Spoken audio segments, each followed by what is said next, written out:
Stretching for neck pain. If you have chronic neck pain and you've been stretching your neck, whether that's on your physio's advice or just because it feels like the most obvious thing to do when your neck feels tight, you're probably not getting the long-term relief that you're looking for. In fact, it might actually be making things worse.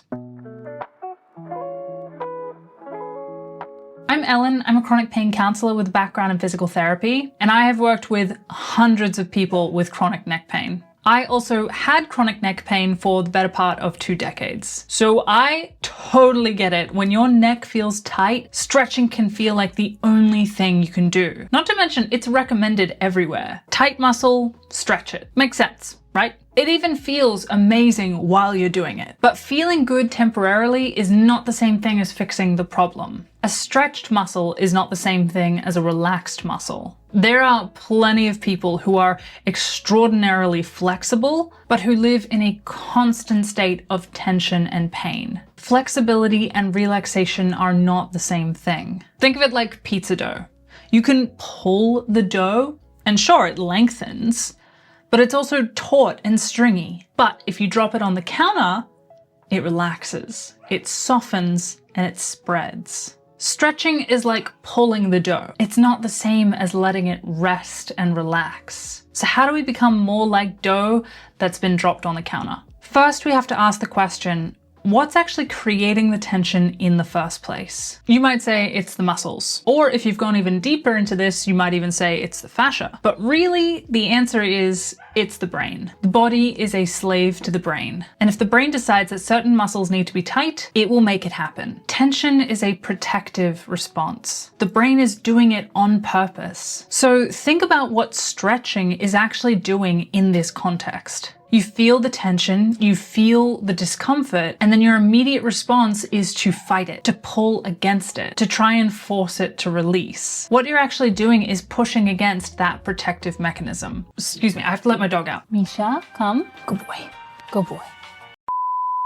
And 2 things happen when you do that. Pushing against those protective signals will actually further signal to the brain that something is wrong. Your brain's #1 job is to keep you safe. And if you're fighting against that protective mechanism, the brain reads that as confirmation that that mechanism is still needed. So it will double down and it will protect harder. And the second thing that happens is that constantly pulling on tissues that are already under tension can be extremely irritating. It inflames the surrounding area and it gives the brain new, legitimate reasons to keep protecting. So it's a bit of a vicious cycle. More irritation, more guarding, more tension, more pain, more pulling, more tension, more guarding, more pain, more pulling. You see how it goes around and around. And the brain continues to get that message, I need to protect this area. I need to keep this locked down. This is why stretching can kind of be like drinking salt water. The more you drink, the thirstier you get.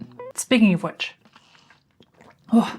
every time you try and escape the tension by pulling, you're giving your nervous system more reason to produce tension. That's why the relief is temporary and the loop keeps going round and round and round. And this isn't just something I've observed in my clients. I used to be extremely hypermobile. I could do the splits, I could bend my fingers backwards in all kinds of weird ways, and I could bend my neck in ways that just shouldn't happen. And by every measure, my neck was very flexible. But I was in constant tension and pain for years. And I stretched. I got massages, I got adjustments, I went to physios, I did all of the things, and nothing ever lasted. And the turning point wasn't finding a better stretch or a better exercise. It was when I stopped drinking the salt water, when I stopped fighting the tension and started asking a completely different question. Not, how do I get rid of this? But why is my neck so tense in the first place? And you might be thinking, my pain must be physical because it feels so physical. It's in my neck. I can point to it. I can feel it. It's real. And it is real. It's completely real. But the brain can create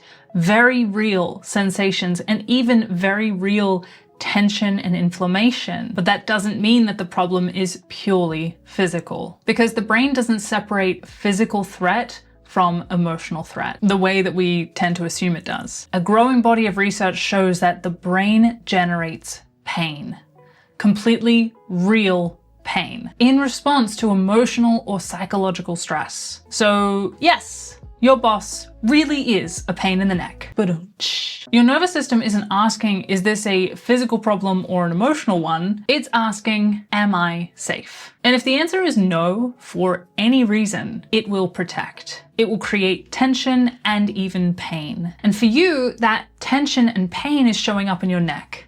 For others, it could be their lower back, or even gut issues, or even the skin. This is why people with completely normal scans can be in debilitating pain. And this is why pain and tension can flare during a stressful week of work and then disappear on holiday. The brain is responding to the perceived threat. And as I said, that perceived threat doesn't have to be a physical injury. And the science backs this up. A stressful project at work can create just as much pain, if not more, than whiplash. Because the project is like getting mini whiplash every single day. I actually talk about this in far more depth in this video, so I will link that down below. But before I go any further, I want to be clear. I am not here to say that no pain is ever structural, or that physical therapy or even surgery or any other physical intervention is never necessary. That is definitely not what I'm saying. Strength training in particular can be such a useful tool for neck pain. There are people who get complete relief from strength training and movement and postural adjustments alone. Hell, maybe even some gentle stretching. If that's you, amazing.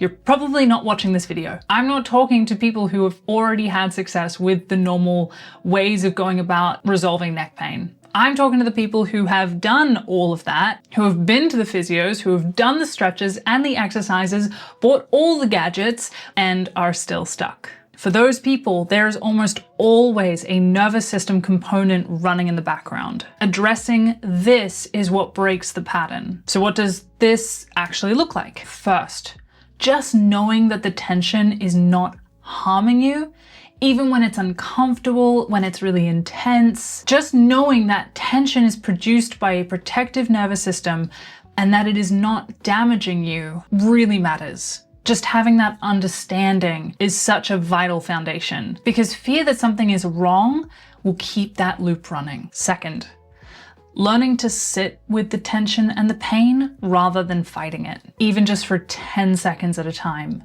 Next time you feel the urge to stretch and pull or grab your neck or crack it or push it, pull it, whack it, bop it. Sorry, I've already made that joke in a past video. I can't make it again. Just take one breath and watch the sensation. You're not ignoring it. You're not dismissing it. You're sitting with it. And with that, you are not adding more fuel to the fire. And third, start investigating what's actually causing this protective response. Now, understanding what is triggering that protective response and what's going on in your nervous system is probably a little bit more than we can handle in just one video, but thankfully that is what my channel is all about. Now, if this is starting to make sense for you, but you're still not quite sure whether you're dealing with a structural issue or a nervous system one, I would highly recommend checking out this video, which will help you figure out exactly that. Or if you're not quite sold on this whole emotions cause neck pain thing, you might need the nerdy science to back it up. The research on whiplash, MRIs, brain scans, you're going to love this one. All right, my dears, thank you so much for being here, sending you lots and lots of love, and I will see you in the next one.